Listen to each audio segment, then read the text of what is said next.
78% of the black women over the age of 20 who were overweight or obese, compared to 33% of the white women and 43% of Hispanic women. That's just staggering, okay? And, you know, they talk about BMI and all that, but we already know, there's a lot of us who, we don't eat healthy and we don't exercise. So it's not like it's a secret, you know what I'm saying? It's some factual information. And this came from the Centers for Disease Control statistics. I want to talk about our Surgeon General, Dr. Regina Benjamin. She is responsible for all government initiatives related to health and any type of wellness. And any type of program, she approves it. She's been appointed by our President, Barack Obama. And that's her job, is to oversee the health initiatives for all Americans. But when she went to the Bronner's Brothers, they talked about black women's hair. White folks was like, what's she talking about? Because what she talked about basically was that too many of us are foregoing exercising as a result to our hair. We're worried about it. Now, again, she's a Surgeon General. She was invited to the Bronner's Brothers event because her mother was a hairdresser. So they asked her to come out and speak. So she said, basically, we look for excuses when we start exercising. No one really wants to think about, okay, I gotta go start exercising. You come up with some kind of excuse. Usually the hair is a big one.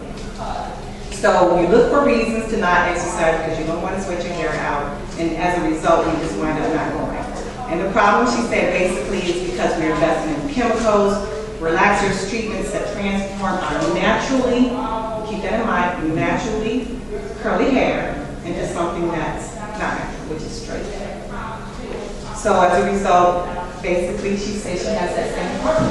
Now, the Surgeon General of the United States has a problem because she says that she sometimes has a debate whether or not she's going to go to the gym or worry about her hair.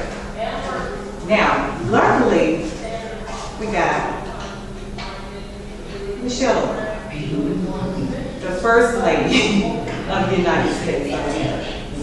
Now, Michelle Obama, obviously she has a perm, or maybe, I don't know what she's doing. She's doing something with her hair. She's found some kind of way to incorporate an exercise program while being the First Lady of the United States. She gets up at 4 a.m. in the morning, and she's setting an example for all Americans across the world, everybody. So basically, she is not above getting on the floor, closing her sweat. And this picture is not just for a photo op, because you can look under her armpits and see she's sweating. She invited the Biggest Loser television show staff to come to the White House so she can work out with them. And she actually worked out with them. So this wasn't just propaganda. She walks the walk, she talks the talk. But the thing that I like about Michelle is that she uses exercise as therapy. Because for her, being the First Lady, you can only imagine some of the stresses that she deals with on a regular basis. And she basically says that when she feels tense and stressed, and as if she's about to have a meltdown, she'll go to the gym or she'll go around the lake with her daughters, put on her iPod, and just get an exercise in. The key is she takes her daughters with her. That's important because your daughters watch you. So if you're exercising, your daughters are going to grow up exercising. If you're eating healthy, your daughters are going to grow up eating healthy. I came from a background of my mom back in the early 80s and late 70s was a bodybuilder. So I didn't even know any different. I just thought it was the norm to eat healthy, to exercise. I was in ballet, I was in gymnastics, my sister ran track. She just kept us very active. And back in those days, things were different because we went outside and played and ran around a lot. But because my mom was a single parent, she didn't spend a lot of money eating out either, so she cooked. So that's another big thing. What are you eating? You have to understand what you're eating out and what you're buying out and what you're preparing in your home. What you prepare in your home is healthy because you know what you're putting in. And because we also were on a limited budget, she had a garden in the backyard, so she grew her own vegetables. So we ate that too. So that's clean eating. Clean eating means you want to get as close to the Mother Earth as possible. You want to have your food as whole as possible in its natural state. Again, natural. So we just kind of grew up in a household where we watched our mother, she did these things, and it was normal for us. Now, this is me back 20 years ago. I thought I was a model. And I thought it was Janet Jackson. That's why I was looking at you. But you can clearly see I was a little thicker than I am now. And I was having some issues with my hair. Because I was exercising, but I wasn't taking it seriously. You know, I would work out some days, and some days I wouldn't. So, you know, and I wasn't doing anything but cardio. And the problem I had with my hair was that I would sweat it, and then back then I didn't use a flat iron, I was using a curling iron, and I would just curl it, and it would dry it out, and it would damage it, and it would look like that. And for whatever reason, I thought that looked good, so I took a picture. But I was exercising, you know, once or twice a week, doing cardio. You know, no weights. I was a size 12, 14. But what made me start exercising, this is when I just got out of college, and I started gaining weight when I got out of college. When I got away from my mother, that's when I started putting on the weight. So when I got in college, I was doing my own thing, eating in the cafeteria all the time.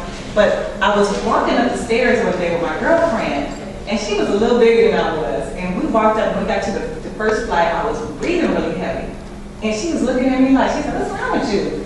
And I didn't think anything was wrong. So I figured that's normal to breathe heavy after one flight of stairs. And she's like, "Something's wrong with you. You need to go to the doctor." You know, and she was like, "You breathing so heavy." You know, and I was laboring to go up one flight of stairs. So I thought about it. I said, you know what, I'm gonna take this thing serious. I'm gonna start working out a little bit more. I'm gonna put a little bit more effort. I'm gonna start using those weights. I know that works. I'm gonna eat different. I do not want to walk up one flight of stairs and when I get to the top, I'm breathing like I'm about to pass out. And people look at me, you know, no, because I really did not want to have any issues later on in life, so I started then. And again, that's 20 years ago, and I'm in better shape now at this age than I was back then, and I was 28 in that picture. So I had some weight loss, the bad hair and the bad turn board, all of the above. This was me when I finally got serious. I said, okay, now I think I'm doing it. But I still had challenges with my hair. Can you see? I still had some challenges with my hair because I was doing a wet set this time. And what I would do is make it real curly and then exercise, and then the curls would fall, but eventually it would just be straight and stringy. And then it would start looking a little messy because I still had that solution in there. And then plus my friends were like, they didn't like the hair and all that. So, you know, I tried to do just about everything I could, but I still continued my workout. But I was, again, putting a lot of stress on my hair because I was trying different things. The bad part about this was that, again, after the curls fell, I had to keep washing my hair and keep doing things to it to keep it tight. So then I got clever, and I used a clip-on ponytail. You couldn't tell me. I slicked my hair back, put the thing on, and I had it in my gym bag too. And I would go to gym class like nothing was wrong, you know. And so, you know, it was convenient, but it didn't look right, you know, because it didn't match up good. But it was functional. Easy to put on, easy to take off, no big deal. The problem with that is because it's easy to come off. It came off when I was in my spin class. And I was in the front row. And I didn't know it. So that little ball was going up and down. And I thought I was really doing something because I always wanted to sit in the front row when I do spin, you know, because I want to show out. That thing was there, you know. And so I got out. I was like drying up, and I just happened to look down, and my ponytail, it looked like an animal on the floor.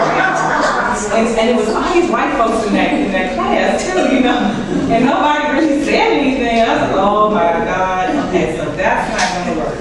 But, and then after a while, it does start to look kind of tangly and ratty and, you know, not cute. So I said, okay, enough of that. I'm going to do something totally different this time.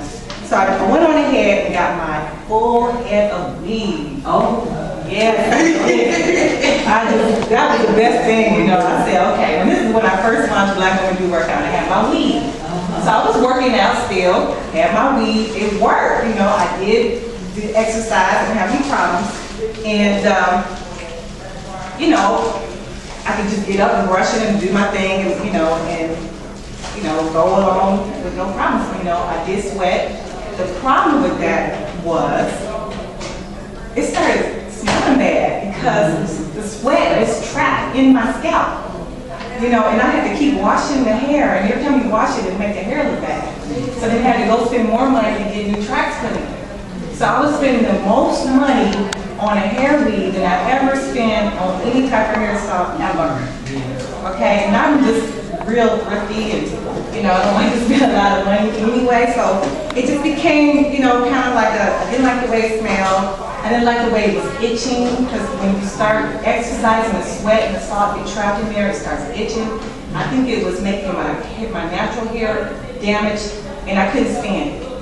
So I had just gotten some tracks put in, and I went to my hairdresser, and I was like just itching and going crazy. And I said, okay, take it out. And she was like, you just got these put in, why do you want me to take it out? I said, I can't take it no more, just take these tracks out. And I was just pulling. She said, okay, give it a couple more weeks.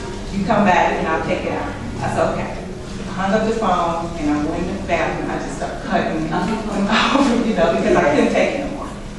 And then I could tell my natural hair finally was growing out. I could kind of feel it because I did try to blend my real hair with the weave. And I started feeling my natural hair and it felt really soft.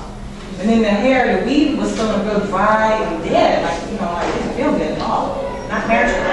So I started thinking, maybe I should just cut all my hair off and just go natural, and then I wouldn't have to worry about it. Because then I was feeling like I was just fighting so much with my hair. And see, my hair was tougher than me. My hair was fighting back. My hair was like, no, I'm going to be kinky, I'm going to be nappy, I don't care what you do. You can try to straighten me as much as you want. I am going to be what I am, which is natural. So after a while, it was just becoming a challenge because I had done all these things. And I just felt like, you know what, I'm tired of it.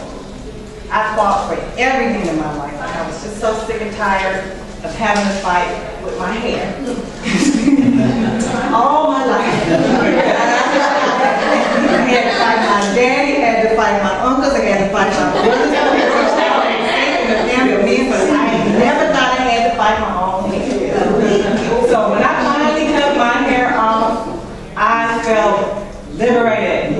No more fighting. I felt like I had 100 fists right on top of my head saying yes. And that's how I felt. That's me, a new me, and a new liberation. So I just finally got to a point, I just totally cut off my hair. Yeah. And it was good. I didn't have a problem with the short hair. I was like, it's okay to have short hair. I always thought I had to have it long and all that, to feel good. And it wasn't even a big deal anymore. And it didn't itch. I could work out. I could do whatever I wanted to do. I could just, it was just a lot easier. The problem is I had to find the right product. Okay, that's the challenge. But you know what? That's a good thing because I feel like I'm giving back to a lot of Black businesses. People who are coming up with their own product line. I like that.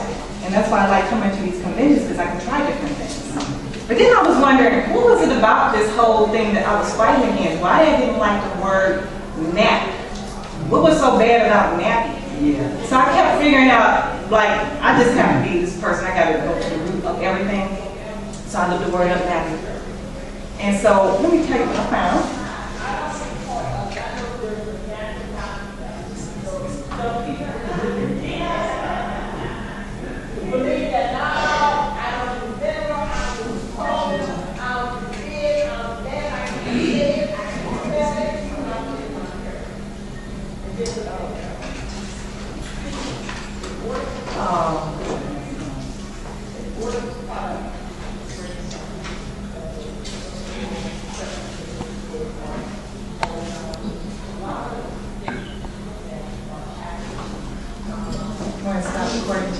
Okay.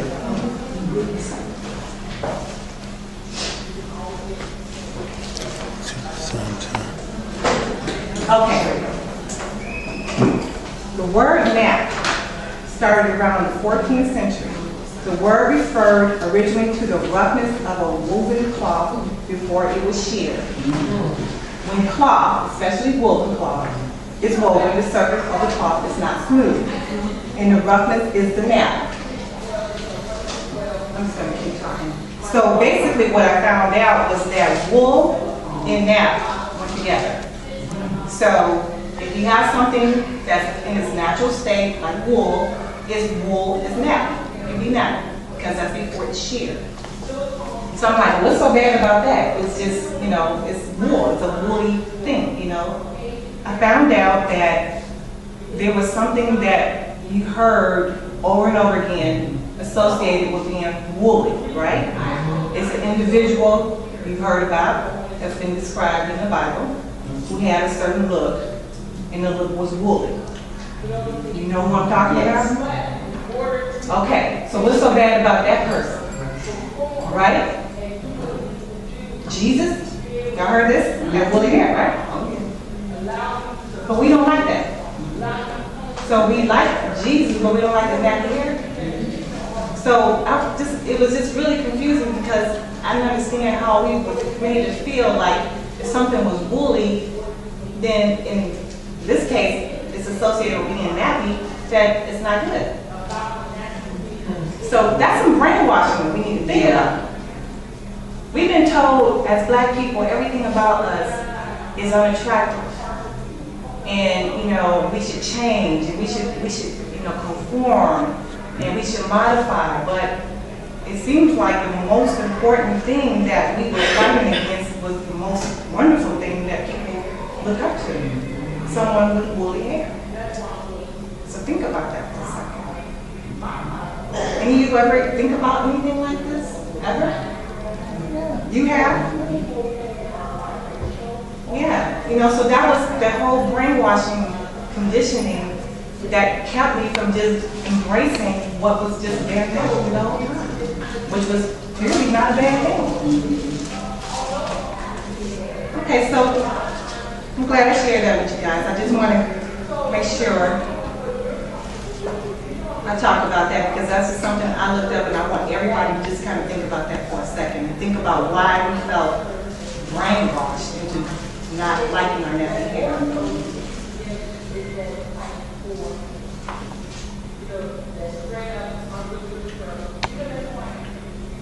Before you start any type of exercise program, you should talk to a doctor. Anybody here exercise? Good. Anyone thinking about doing it?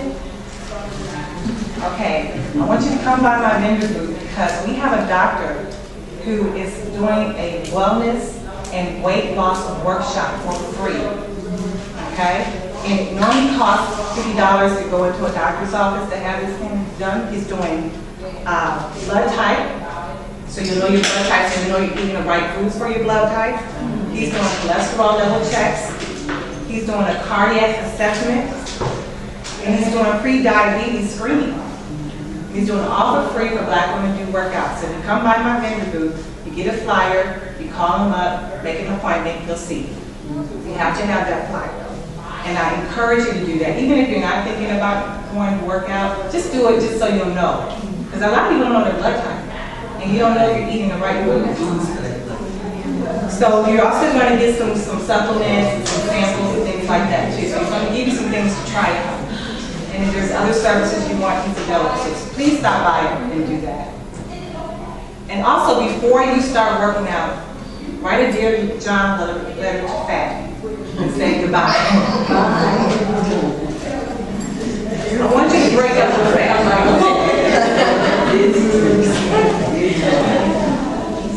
Yeah, no turning on my heart. Anywhere else in public.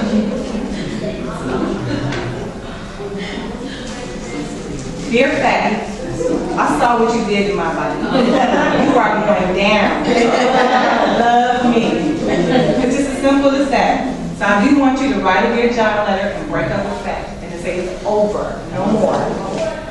I have a lady that wrote something on my page that I was really, really impressed with. That's her. And she wrote a Dear John letter with that. She says, abuse is not love. You have hit me in the gut, the thigh, and hips for the last time. I have filed a restraining order. Restraint from what is not good for this temple. So pack up your empty calories, your fake comfort, and keep it moving. And you can relate to that. Yeah. Okay, so that's a good start. After you talk to your doctor, Write your Dear John letter, break up a fact, and let's begin. Now remember, I don't want anyone to think you have to just jump out there and start going real crazy with any kind of fitness program. You go at your own pace, but you have to be doing something. Okay, you have to move to some degree. 35 to 45 minutes a day is all you need.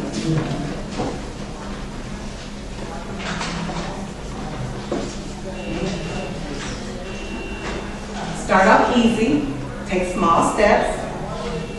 It doesn't happen overnight. Don't compare yourself to anyone. Just do what you think is going to work for you. Because a lot of times we compare ourselves with other people. You see someone doing a workout program, you think that's for you. It's not for you. You know, you might not have the same metabolism, the same heart rate as that person. Get rid of calories. Look at them as like tiny little creatures in your closet that sew your clothes together every night a little tighter. The best way to get rid of them is to burn them.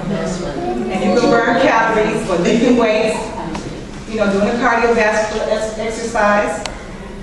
And the more you burn, the better you feel. And eat smaller meals 5 times a day as you keep your metabolism going that way. Okay? Stay off the scale.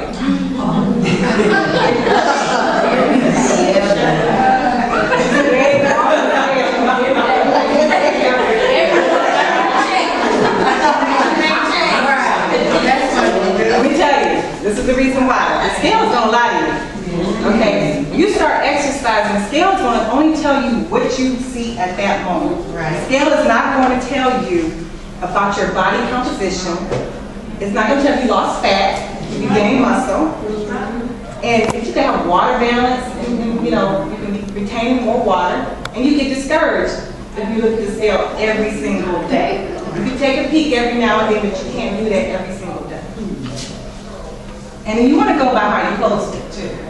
Okay, because if your clothes are getting smaller and bigger, and you're still weighing the same, that means you're putting muscle on, and your muscle is going to burn more calories for you. And don't get freaked out if you only lost 1 pound of fat, because that's what it looks like. Just remember, don't be mad about it. Get on the scale, 1 pound, you know, 1 pound? I get all that? Well, that's what it looks like. Just remember, progress in small quantities is still progress. So start looking forward to your next 15 and 5. And you gotta drink more water. Water is so important. It keeps you full, helps speed up metabolism, puts oxygen in your body, it helps detoxify you. If you feel a little bit, you know, sick, drink water. If you're having a hard time sleeping at night, drink water before you go to bed. You'll feel better. And water gives you life. Think about it. If you didn't have water, you're gonna die. So you need as much water as you possibly can get. And eat clean. This is a woman who wrote a book on her hair. Her hair is just enormous. She eats clean all the time. She's very healthy. She's a doctor. She does a lot of raw vegetables. She juices. She replaces saturated fats with all types of, you know, different types of fats and nuts. And she uses water, you know, all the time instead of drinking like sodas and any type of sugary drink. There's no nutritional value there. And if you have a hard time with remembering all this, eat less crap. Carbonated drinks, refined sugar, artificial sweeteners, and colors, and processed foods. Eat more food, fruit, vegetables, organic lean protein, omega-3 fatty acids, and drink water. So remember that.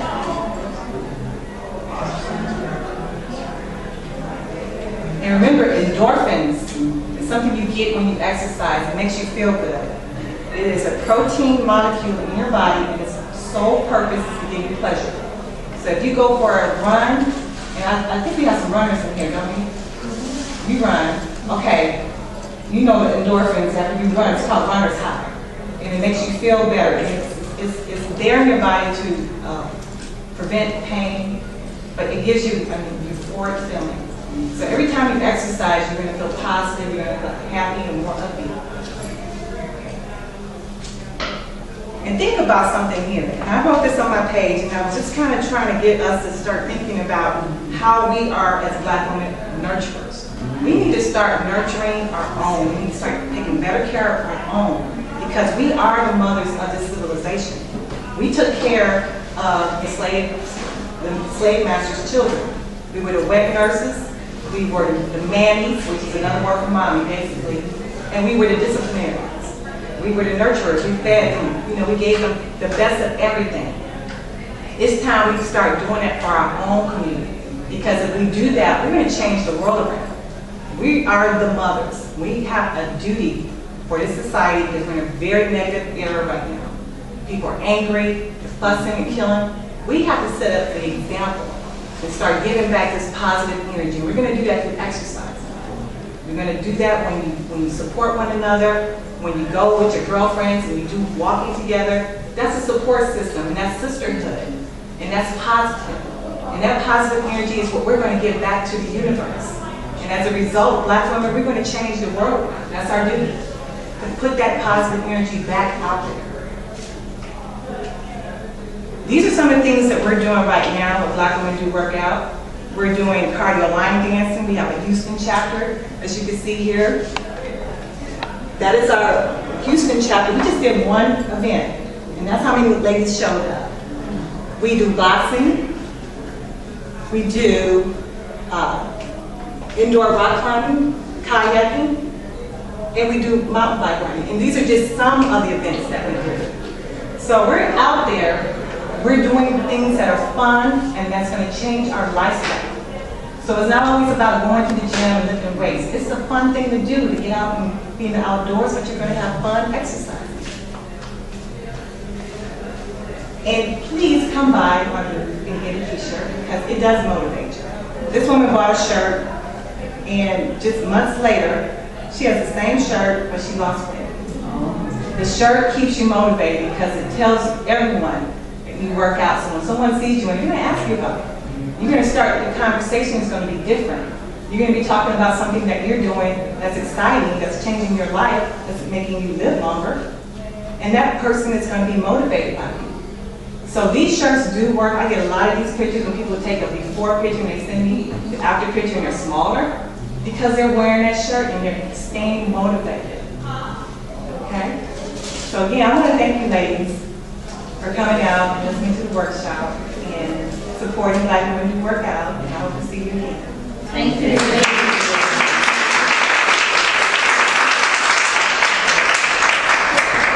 Question. Do you post stuff on Facebook, Black Women Who Work Out? Because that's where I first.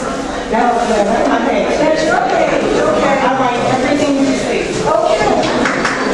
That's where I first found out about Black Women Who Work Out. Some of my friends on the shirt. I came in late, so I can't. You probably had to explain all that. Yeah.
Obama.